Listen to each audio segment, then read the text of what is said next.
ইফতারের অনেক ভাজা পোড়ার সাথে এরকম কলিজা ঠান্ডা করার যদি একটা রেসিপি থাকে তাহলে তো আর কোনো কথাই নেই। পরিবারের প্রত্যেকের পছন্দের এমন একটা রেসিপি যদি ইফতারের টেবিলে রাখেন তাহলে ইফতারটা যেন আরও মধুময় হয়ে ওঠে। বন্ধুরা চলুন আমার সাথে দেখে নেই এই কলিজা ঠান্ডা করা রেসিপিটা কিভাবে তৈরি করে নিয়েছি আর কতটা সহজে কম সময়ে একদম পারফেক্ট একটা পুডিং রেসিপি আপনাদের সাথে আজকে শেয়ার করব। একটা লাইক দিয়ে পুরো ভিডিওটা দেখতে থাকুন। আসসালামু আলাইকুম, আবারও ওয়েলকাম জানাচ্ছি নতুন একটা ভিডিও দেখার জন্য। আজকে নিয়ে এলাম রমজানি স্পেশাল ইফতারের জন্য কলিজা ঠান্ডা করা একটা রেসিপি। অনেক তো ভাজা পোড়া খেলেন, এবার একটু কলিজা ঠান্ডা করা রেসিপি খেয়ে দেখুন। আর কলিজা ঠান্ডা করা রেসিপি খেতে আজকের এই পুডিং রেসিপিটা করে নিতে পারেন। একটু ইফতারের টেবিলে মিষ্টি জাতীয় জিনিস বা ঠান্ডা জাতীয় জিনিস থাকলে পরানটা যেন একটু শান্তি পায়। তো পরান বা কলিজা ঠান্ডা করার জন্য আজকের এই রেসিপিটা তৈরি করে নিচ্ছি। আর এই রেসিপিটা তৈরি করার জন্য আজকে এখানে আমি পাউরুটির পিস নিয়েছি 5 পিস। এগুলো ছোট ছোট পাউরুটির পিস, বড় হলে আপনারা কম বেশি বাড়িয়ে নিতে পারেন। তো আমি এটাকে ছিঁড়ে ছিঁড়ে দিয়ে দিলাম। এখন আমি এক এক করে 4টা ডিম দিয়ে দেব। আজকে আমি এই পুডিংটা তৈরি করব হাফ লিটার দুধ, 4টা ডিম আর 5 পিস এই পাউরুটি দিয়ে। আর এটাকে সম্পূর্ণ ব্লেন্ডারে আমি ব্লেন্ড করে তৈরি করব। অনেককেই দেখি এই পুডিং তৈরি করার পরে ভিতরে একটু জালি জালি বা ছিদ্র ছিদ্র থেকে যায়। তো আমার এই পদ্ধতিতে যদি আপনারা তৈরি করেন তাহলে ভিতরে কোনো জালিদার বা ছিদ্র ছিদ্র থাকবে না, একটা স্মুথ একটা পুডিং তৈরি হবে। একদম পারফেক্ট দোকানের মতো করেই তৈরি করতে পারবেন। তো আমার কিন্তু 4টা ডিম দেওয়া হয়ে গেছে। এবার আমি এখানে চিনি দিয়ে দিচ্ছি। আমার ঘরে চিনিটা একটু বেশি পছন্দ করে তাই আমি চিনির পরিমাণটা বাড়িয়ে দিয়েছি। আপনারা চাইলে কিন্তু চিনির পরিমাণটা কম দিতে পারেন।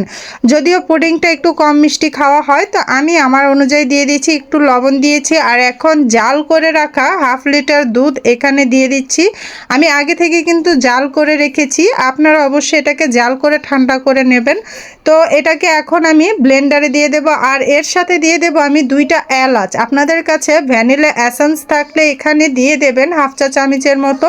আর যদি না থাকে এরকম করে 2টা এলাচ আমি থেতো করে দিয়ে দিয়েছি, যেহেতু ব্লেন্ড করব তাই এই পুডিংয়ের মিশ্রণের সাথে দিয়ে দিয়েছি। পরবর্তীতে এটাকে ছাঁকনি দিয়ে ছেঁকে ফেলে দেব।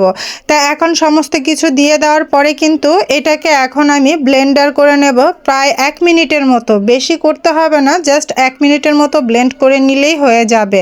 আর আপনারা এই পদ্ধতিতে এই অল্প উপকরণে যদি আপনারা পুডিংটা তৈরি করেন, বিশ্বাস করেন ভিতরে একটা ছিদ্রও থাকবে না, একদম স্মুথ দোকানের মতো একদম পারফেক্ট একটা পুডিং তৈরি হবে। তো আমার কিন্তু ব্লেন্ড করা হয়ে গেছে, দেখতেই পাচ্ছেন এই মিশ্রণটা কতটা সুন্দর হয়েছে। তো এখন আমি একটা ছাঁকনির সাহায্যে ছেঁকে নেব। আর ছাঁকার আগে আমি অফ ক্যামেরায় কিন্তু এটা আগে থেকে করে রেখেছিলাম, একটা পেয়ালাতে আমি চিনির ক্যারামেল তৈরি করে দিয়ে রেখেছি আগে থেকেই। তো এটা আর দেখানো হয়নি। আমি চিনিটাকে গলিয়ে একদম পানি ছাড়া চিনিটাকে গলিয়ে এর মধ্যে দিয়ে একটু ছড়িয়ে নিয়েছি। তো এটা সবাই অন্তত কম বেশি করতে জানে, তারপরেও একটু আমার মতো করে দেখানো। তো একটা ছাঁকনির সাহায্যে ছেঁকে নিয়েছি। এলাচের যে অবশিষ্ট আছে বা এই মিশ্রণটার যে অবশিষ্ট আছে সেটা ছাঁকনিতে রয়ে যাবে। তো এভাবে করে ছাঁকনিতে ছেঁকে কিন্তু আমি এটাকে নিয়ে নিয়েছি। দেখতেই পাচ্ছেন পুরো একটা পেয়ালা হয়েছে, সুন্দর একটা পুডিং হবে। তো এই উপরে ফেনাগুলো আছে, আপনারা চাইলে এটাকে আলাদা উঠিয়ে রাখতে পারেন। আমি কিন্তু এই ফেনাটা উঠাই নিয়ে এটা সহকারে আমি এটাকে ভাপে বসিয়ে দেব। বন্ধুরা আজকের এই সহজ পদ্ধতিতে যদি আপনি পুডিং তৈরি করেন, প্রথমবারেই আপনি একবারেই সুন্দর একটা পুডিং তৈরি করতে পারবেন। তা আমার কিন্তু এখানে পুডিংয়ের এই মিশ্রণটা তৈরি হয়ে গেছে। তো এখন আমি এটাকে ভাপে বসিয়ে দেব। তো চুলার মধ্যে আমি আগে থেকেই গরম পানি বসিয়ে রেখেছিলাম, একটা স্ট্যান্ডও দিয়ে রেখেছি। আর এই স্ট্যান্ডটা কিন্তু অবশ্যই দিতে হবে, না হলে এটা অনেক সময় নড়ে যাওয়ার সম্ভাবনা থাকবে। স্ট্যান্ড অথবা কাপড় অবশ্যই দিয়ে নেবেন পানির মধ্যে। তো আমি কিন্তু এটা বসিয়ে দিলাম আর এটাকে একটু ঢাকা দিয়ে দেব। ঢাকা দেওয়ার আগে আমি এই পুডিং এর পেয়ালাটার উপরে আমি আলাদা একটা ঢাকনা দিয়ে ঢাকা দিয়ে দেব। তো এরকম ছোট্ট একটা প্লেট নিয়ে আমি ঢাকা দিয়ে দিচ্ছি, তার উপরে আমি আরেকটা প্লেট দিয়ে ঢাকা দিয়ে দেব। এতে করে পানিটা এর উপরে বাষ্পীয় পানিটা পড়বে না, এতে করে পুডিংটা সুন্দর থাকবে। তা আমি এখানে রেখে দিলাম একদম টাইম ধরে 40 মিনিট পর আমি এটাকে উঠিয়ে দেখে নিচ্ছি।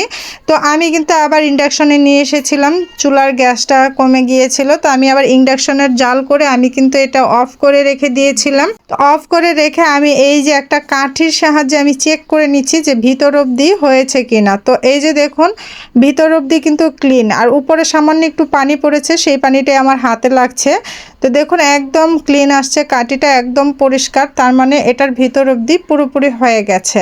অনেক সময় দেখা যায় ভিতরটা ক্লিন আসে না, মানে একটু কাঁচা থেকে যায়, তাহলে আপনারা আরও 10 থেকে 15 মিনিট জাল করে নিলে বা ভাপিয়ে নিলেই কিন্তু হয়ে যাবে। তো আমার এটা এখন আমি ঠান্ডা করতে দেব, ঠান্ডা করে আমি আবার চলে আসব, আপনাদের এটাকে পরিবেশন করে দেখাবো।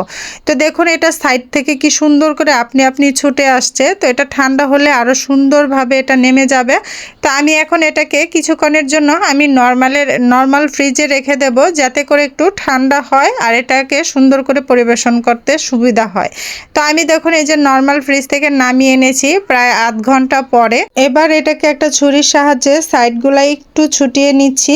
আর এটা গরম গরম করতে গেলে অনেক সময় দেখা যায় ভেঙে যায়, তো এটা একটু ঠান্ডা হওয়ার পরে এই কাজটা করবেন, এতে করে আপনার সুন্দর করে এটা একটা প্লেটে সেট করে নিতে পারবেন বা নামিয়ে নিতে পারবেন। তো আমি সাইডটা কিন্তু ছুরি দিয়ে সম্পূর্ণ আমি একটু আগলা করে নিয়েছি। এবার আমি একটা প্লেটে উল্টে নেব। এই জিনিসটা আমার কাছে ভীষণ ভয় লাগে, মানে ভীষণ একটা টাফ ব্যাপার, কারণ এটা একটু 19-20 হলে ভেঙে যাবে। তো আমি এটাকে উল্টে নিয়েছি, এবার দেখার পালা কি হয়। তো মাশাল্লাহ একদম পারফেক্ট একটা পুডিং হয়েছে, এতটা সুন্দর হয়েছে, মানে আমি কি বলবো, আমি দেখে আমি অবাক। খুবই সুন্দর একটা কালার এসেছে আর এতটা সুন্দর, বিশ্বাস করেন মানে আমার কাছেই ভালো লাগছে।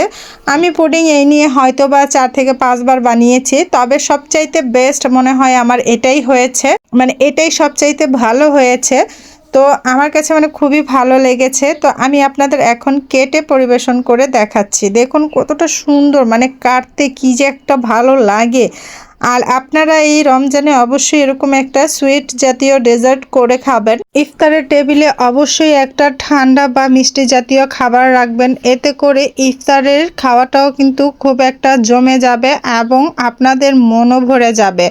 তো এই তো আমার কাটা হয়ে গেছে, এখন হলো আমার এটা উঠানোর জন্য যে এক্সট্রা চামিচের প্রয়োজন হয়, চৌকা চামিচ, সেটা আমার কাছে নেই। তো আমি একটা এই চামিচ দিয়ে তুলে নিলাম। তো মাশাল্লাহ উঠেছে। তো দেখুন এই যে দেখুন সাইডটাতে কোনো রকম মানে কি বলবো ছিদ্র নেই, একদম স্মুথ হয়েছে। আর এটা কতটা পারফেক্ট হয়েছে এটা দেখে নিশ্চয়ই বুঝতে পারছেন, একদম জেলোর মতো কাঁপছে আর ভিতরটা তো একদম মানে কি বলবো অনেক সুন্দর হয়েছে। তো আজকের এই রকম করে কিন্তু আপনারা একটা সুইট ডেজার্ট অবশ্যই ইফতারের জন্য তৈরি করতে পারেন। যারা পুডিং তৈরি করতে পারেন তারা তো পারেনই, আর যারা না তৈরি করতে পারেন আমার বিশ্বাস এই রেসিপিটা দেখার পর একেবারেই আপনারা পারফেক্ট একটা পুডিং তৈরি করতে পারেন। তো আজকের এই পুডিং রেসিপিটা আপনাদের কাছে কেমন লেগেছে অবশ্যই কমেন্ট বক্সে জানাবেন। যদি ভালো লাগে অবশ্যই লাইক কমেন্ট শেয়ার করে অবশ্যই আপনার বন্ধুবান্ধবের সাথে একটু বেশি বেশি করে শেয়ার করে দেবেন। আর আপনার একটা লাইকের কারণে আমার আরও 10টা মানুষ দেখার সুযোগ পাবে, আমার এই ছোট্ট পরিবারটা একটু সামনে এগিয়ে যেতে পারবে। একটু একটু করে আপনাদের ভালোবাসায় আমার চ্যানেলটা একটু বড় হতে পারে।